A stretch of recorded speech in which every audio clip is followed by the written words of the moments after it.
Per i dettagli relativi all'utilizzo di tipi diversi di controlli, consulta la guida di riferimento rapido oppure le istruzioni per la missione. Proprio davanti a te è disposta una serie di porte quadrate, larghe, da attraversare in due. Per raggiungere la prima porta dovrai semplicemente prendere quota.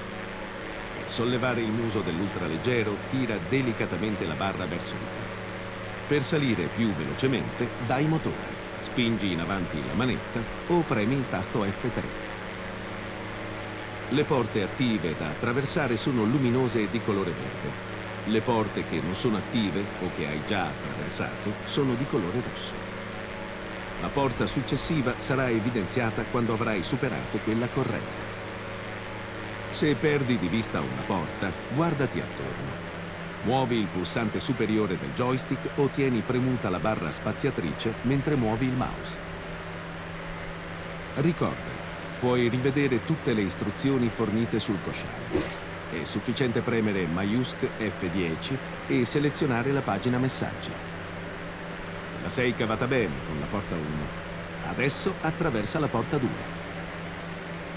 Un altro suggerimento. Per sospendere la missione, premi il tasto P. Per riprenderla, premi di nuovo lo stesso tasto.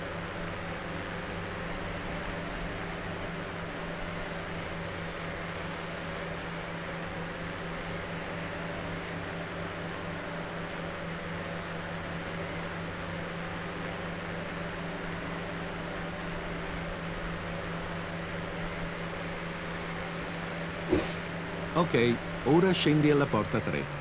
Spingi un po' in avanti la barra per abbassare delicatamente il muso. Durante la discesa, rallenta riducendo la potenza. Tira indietro la manetta o premi il tasto F2.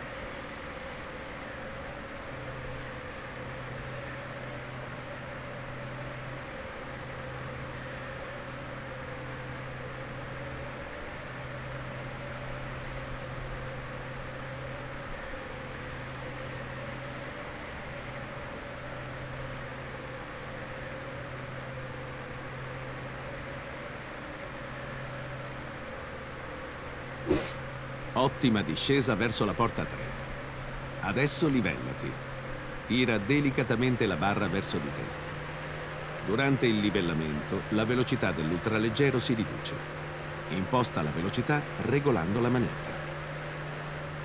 Ora passiamo alla porta 4. Per virare verso di essa, sposta delicatamente la barra a sinistra per inclinare le ali in quella direzione. Quindi centra la barra. Per interrompere la virata, sposta la barra verso destra e livella le ali. Ottimo lavoro con la porta 4. Adesso